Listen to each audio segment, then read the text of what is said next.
The Archmage Alexis Ness versus the shape-shifting chameleon Reo Mikage versus the zombie slayer Hiori. The battle of the ultimate midfielder. And recently, with both Ness and Reo awakening in their respective games, it has never been more fitting for us to put them to the ultimate test versus one of the best midfielders in the show, Hiori, where we are going to look at their stats, abilities, and explore their best feats to determine who is the true dominator of the midfield.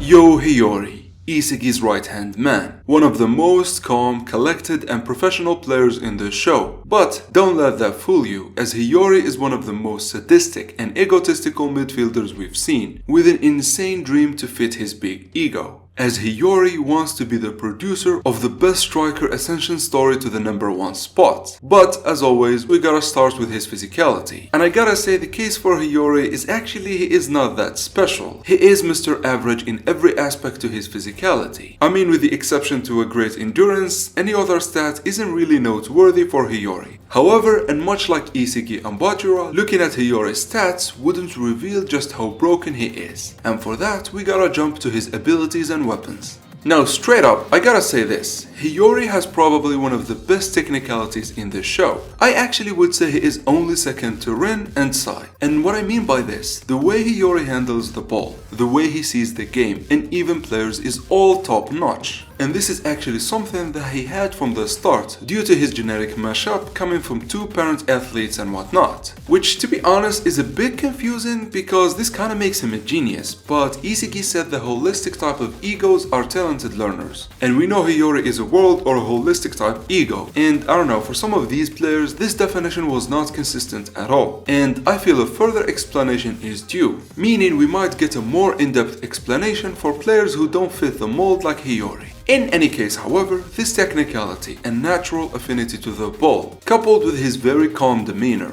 gave Hiori a more natural inclination towards being a midfielder rather than a striker. I mean, look at it this way, despite having a very strong kick, his low tenacity wouldn't allow him to be as great of a striker as he would be as a midfielder. But I'm not saying this as a weakness to Hiori. In fact, that's nothing of the sort. I think Hiori is more fitting to be a midfielder and he is doing insanely good in that position. However, his technicality is not all there is to him. You see, Hiori has one of the best perceptions in the show. And of course, with his perception, he has an insane field readability. Ever since his introduction, he was a player who was able to see the same as Rin and Isagi, but more impressively in the NEL, he was able to see what Ubers were doing and how Baru was outside of everyone's vision, and then he saw that the low pass that Yukimiya gave to Isagi would not work with Snuffy being there, which means that his perception is actually comparable to even Metavision Isagi and Kaiser. Speaking of which, of course he has Metavision. I mean, he's a talented learner with an insane perception. He is bound to subconsciously unlock Metavision. But first, before we get to how he got it, what is even Metavision? For those living under a rock, Metavision is when the player utilizes his peripheral vision to input all the information he can in his field of vision. Furthermore, the player then shakes his head in all directions to really give himself a 360 vision. Now, from this explanation alone, you can tell that there are tiers to Metavision, because depending on the quantity of the information the player inputs, his Metavision gets better the more he inputs. And at the same time, depending on his personality and his mental state,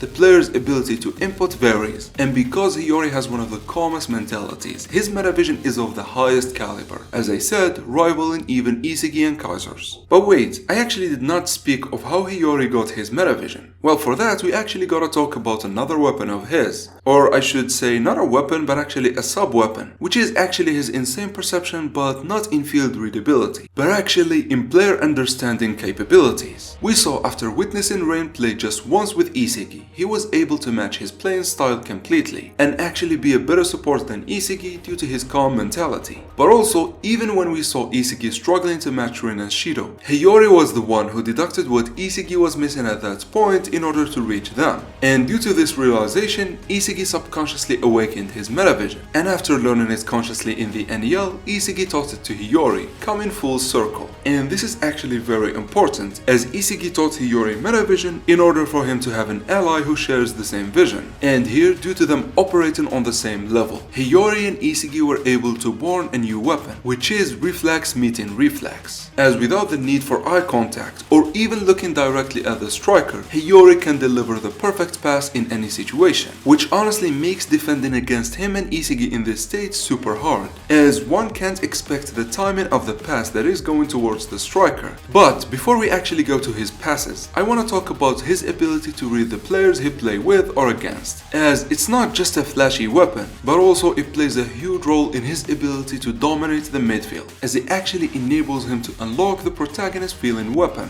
Think about it this way, as I said before, Charles beats Hiori in field readability. However, because of egocentrism, Hiori was able to beat Charles and stop his insane passes. And that's because he understood that the more the pass is challenging for the contrarian imp, the more he wants to do it. And thus he was able to read him like an open book and stop his passes towards Shido. But, and speaking of passing towards the striker, it's time for us to talk about Hiyori's passes. You see, due to his calm and emotionless demeanor, Hiori finds it better to focus on the best and most optimal play, and not necessarily cater to every striker he plays with. And I know this is great for players like Isagi, Kaiser and Shido, who can capitalize the best on the most optimal play. However, I feel as if this limits his ability to play with every striker compared to Charles or Sai, who can bend, twist and change their passes depending on what they see fit and not necessarily the best situation. As sometimes the most optimal route is actually the most obvious one, and the one that could get countered easily, like Baro and Shido actually did many times with Hiyori's passes. Although I gotta say in the PXG game, Hiori showed great versatility in switching between Kaiser and Isagi, which when coupled with his insane passes make him one of the most reliable midfielders in Blue Lock. Speaking of which, Hiyori's passes are actually very accurate and strong, and really hard to intercept by his enemies. And even though this is impressive, I feel his passes really lack in versatility, unlike against Sai or Charles who showed a plethora of passing types. As I said, Hiyori's trajectory is often the most optimal and the strongest pass he can deliver, and that definitely hurts his reliability points. However, for this specifically, I think Hiori has a very reliable secret weapon, which is his insane dribbling, which I gotta say is the weapon that beautifully wraps his abilities together. You see, unlike other passive dribblers like Sai or Rin, instead of reacting to his opponents by inserting dribbling moves, Hiori actually reacts by changing the tempo of his dribbles, which while sounds simple, it actually allows him to free himself for a split second to deliver one of his very strong passes. And in reality, this almost works on every player regardless of how insane of a duelist they are, and definitely makes him one of the most reliable midfielders ever, as without a doubt he can squeeze a pass no matter what. Simply because man marking him is often futile, he does not need to surpass you in order to pass. He can just simply force that pass, even when pressed by 3 players. Overall, I think Hiori is the definition of an insane midfielder. From his personality, mentality, genetics, weapons, everything about him screams I am a midfielder. And definitely by the rate he is growing and evolving, I could really see him rival Sai and Charles in the future. However, can he beat the Magician and the Chameleon? Reo Mikage, or should I say versatility personified, as Reo is without a doubt the most versatile player in the show, with one weapon that probably beats any other ability in Blue Lock, save probably Isagi's adaptability. But before I get ahead of myself, first let's talk about his physicality, which for Reo is a very special case. Much like Rin and Sai, he is a very well-rounded player, which means he doesn't excel in any particular field, but at the same time he is great in all of them. However, and especially after training under Prince, Reo's mastery over all the physical aspects is just slightly below exceptional, and this mastery is at the core of his versatility. But more importantly, this is what birthed his most powerful weapon. Speaking of which, ladies and gentlemen, it's time for his abilities and weapons. Which I gotta say, Reo has only 2 weapons. Yes, you heard me right, only 2. But they are so OP and so busted, it is actually unbelievable. The first of which is actually Metavision. And even though he is not as potent in Metavision as say Karasu or Isagi, it is still an insane of a weapon to have, and definitely one of the great weapons a midfielder could have. But also I speculated that it is only inferior to the rest due to his fixation on Nagi. Since Metavision is all about freedom, the more you free your mind, the better it gets. I feel because he was so fixated on Nagi, he was really hurting himself. However, now that Nagi is out of Blue Lock, we might see Rio's true meta vision. And we kinda got the seeds for that with him matching Isagi on defense in the last play of the Menshan City game, but that's just speculation. We really do not know where Rio's mental state will go after Nagi is gone. What isn't a speculation, however, is actually his second and most potent weapon, the Chameleon style. Born out of his mastery of all physical aspects, but also out of his brain, as Reo is probably one of the smartest players in this show. In this style, he unleashes his creativity and physical prowess, allowing him, much like the name suggests, to copy almost any technique he sees, no matter how hard, no matter how complicated or even taxing on the body, as long as it does not exceed Rio's physical limits like Chihiri's speed or Ario's jumping ability. Any weapon or any feat can be copied by him. And as I said, even very complex techniques like Nagi's stop motion shot can be copied by Reo. Even techniques he only saw once, like Aiko's snake defending or Yuki's shot, he can very easily copy them. However, and as I said, because Reo is one of the smartest players, one of the most impressive things about this weapon is that Reo is capable of repurposing whatever he copies to whatever situation he likes. Again, like him using Nagi's kill shot, but in order to defend. However, I gotta say this, the scariest thing about Reo's Chameleon style is not actually his ability to copy just one weapon, but actually is to straight up copy an entire playing style. Wait, not just one, but actually more, like he did at the start of the Neo Egoist League, where he adapted both Sai and Rin's playing style, fusing them both into one. Which, if I am not making it clear, when doing so, Reo becomes a very strong midfielder, with an insane ability to score on top of that. Wait, no, not just score, but actually to defend as well. And here's the kicker, he can play like Rin and Sai. However, when needs be, he can introduce other styles momentarily, like he did against Borcha, where he was playing like Rin, but all of a sudden he used Otoya's insane footwork. And then when he jumped, he used Nagi's mid-air shot, making him a true Chimera player, where if you're not doing straight up impossible feats like Loki's speed or the Kaiser impact, you bet your ass Reo can copy and use your abilities. And as I said, he can do it in defense, midfield and offense. And hey, sometimes like against Bastard, he was doing all three at once. He was great at defending, he was great in the midfield, and he was able to shoot many times. To the point, Reo with 1 assist got a higher salary than Rin with 2 goals. And I know the salary system is flawed, but still, this shows how much the clubs trust in Reo. And even after falling insanely,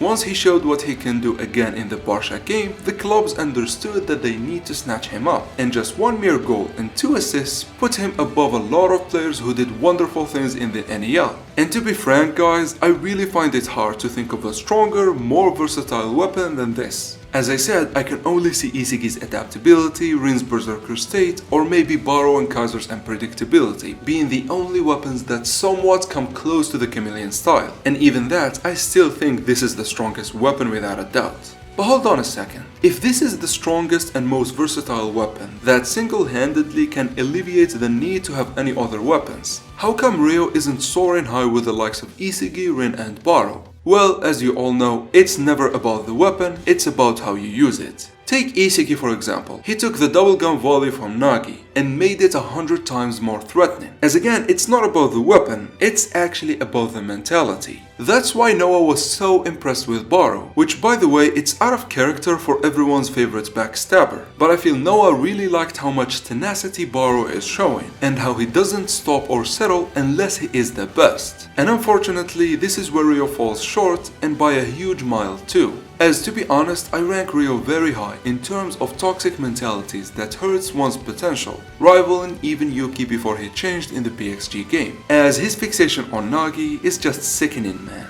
For some reason, Reo's whole existence revolves around Nagi's infinite potential, which would be fine, but fixating on anything but being the best really hurts you in this high-level football the Blue Lockers reached. I mean, look at Kaiser for example. By just enjoying himself for a split second, he lost to Isagi who had no emotion. That's how much mentality matters. And I feel Nagi failing might be the best thing that happened to Reo, as now I think we can finally experience the real Reo. We can finally see his true level. but that's only speculation. For now, this weak mentality of his is something we really need to account for. But even still, with the strongest weapon in Blue Lock, Reo is one of the best and most versatile players in the show, and definitely one of the few talented learners who can stand up one-on-one to geniuses. But can Reo actually beat the Archmage Ness and the Zombie Slayer Hiori? Alexis Ness, one of the softest, most loyal players in the show. But again, don't let that fool you, as he is one of the best midfielders we've seen. In fact, other than Lorenzo, he is the only midfielder that isn't a talented learner. Instead, Ness is a genius who deals in magic. In all seriousness, however, let's start with his physical stats, which I gotta say, much like Lorenzo again, they are very weird for a genius, as he has pretty much average stats. I mean, definitely on the higher end, better than Isigi or Bachira, but still nothing really special. However, and as always, in order to really understand Ness, we gotta talk about his abilities and weapons, which, as you will see, some of his weapons are actually in a weird situation and depend a lot on his mental state. And I mean, this is a hallmark of geniuses, however, I feel Ness takes it to the extreme. But first, let's start with what we know is great about him. And straight up, I want to talk about his magical dribbling. By employing simple but very effective ankle cuts, Ness has one of the most deceptively broken dribbling abilities. We have seen him in the Uber and PXG game, able to take multiple players by himself, and he constantly forwarded the ball to Kaiser. Hell, he even embarrassed Rin with his dribbling, something not many players can boast about. And as I said, his dribbling is not downright broken like Lorenzo, Bachira or Sai, but it is deceptively great.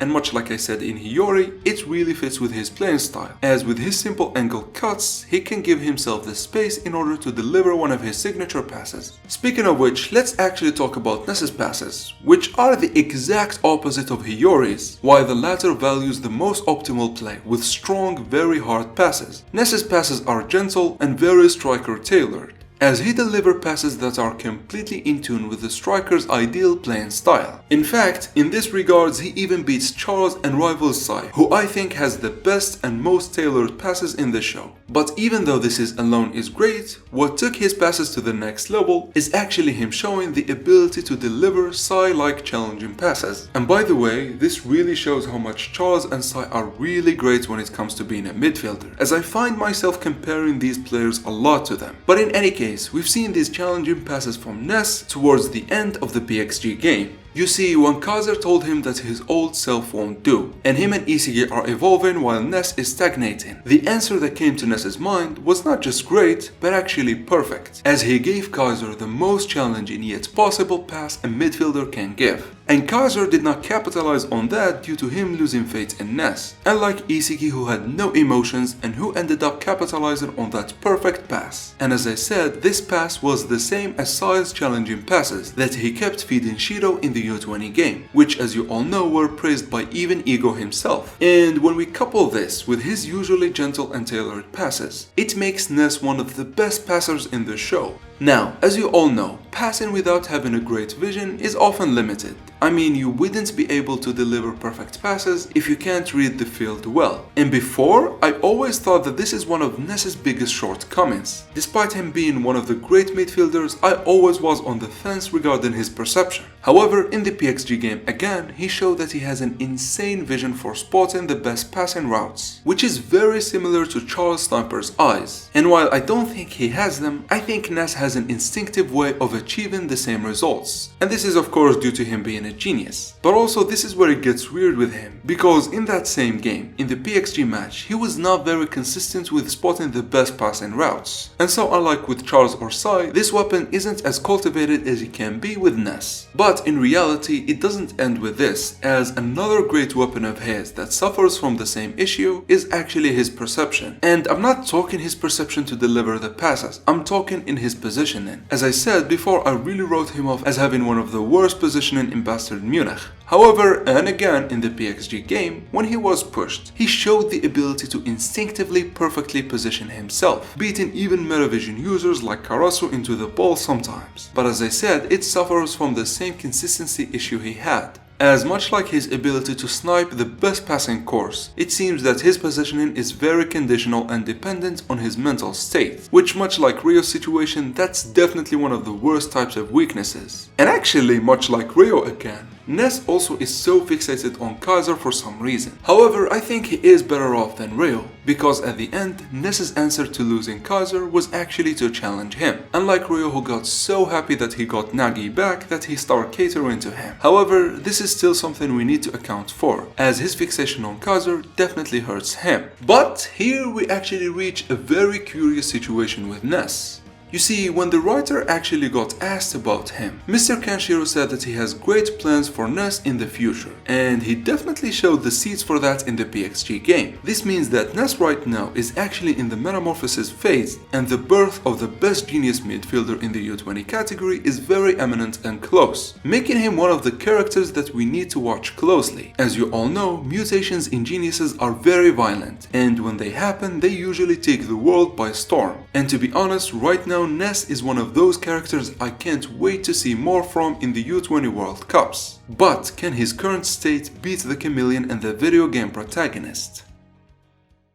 For how it would go, I actually think there are 3 schools of thought. First, let's look at who is individually better. Then we look at who is the better midfielder of the 3. And finally we end it by judging who is overall better, which will actually determine the winner of this matchup. First, for who is individually better, I think it goes without saying. The strongest weapon definitely wins this. Although, I think Ness has a very solid chance as well. And I mean, Ness being very good individually comes at no surprise because he is a genius. However, I really do not think he compares to Reo here. As for Hiori, I think he is the worst of the 3 when it comes to individually speaking. And that's because his passes often are very hard to deal with and often require great strikers. Unlike Ness, who can cater to any striker he likes, or Reo, who can straight up copy anything he likes. And so when it comes to the individual battle, I think Hiori is the worst, then Ness is second, and finally Reo is first. But now let's move on to answer who is the better midfielder of the 3. And for this one, it's honestly obvious. It's without a doubt Hiori. And it boils down to one thing, his mentality and his non-fixation on anyone. Just due to that mentality, I'm honestly leaning towards Hiori winning the whole thing. But I think we need to look into it further. However, for being the best midfielder among the 3, I think that perfect mentality of his grants him the title here. And even though Reo could copy the likes of Sai or Charles, who are definitely better than these 3, I don't think with his current mental state he can use their playing styles to the fullest. And so, I'm giving the best midfielder of the 3 to Hiori. But finally reach the meat of the video, who is overall better. And again, it's straightforward. I'm giving it to Reo. There is no way a player who can fit as a striker, midfielder, defender, and even goalkeeper is actually losing to Hiori or Ness. And I mean, Hiori is very versatile in his own right, because he can play on defense and on offense. However, as we've seen in the Manshine City game, Reo was insane on defense, and in the Barca game he was insane at offense. And throughout everything he was insane as a midfielder. And so, he definitely is the most versatile and he is definitely the best overall. But wait, I am only talking about Hiori and Reo. What about Ness? You see, right now Ness is too inconsistent for me to consider him a winner in this situation. I feel he is the worst of the 3 right now. However, as I said, he is in his metamorphosis phase and definitely has the potential to be one of the best midfielders ever. But currently, I think he's the definite loser of the matchup. As for Reo and Hiori, even though I think Reo's mentality really hurts him, his versatility is just way too much for Hiori to handle.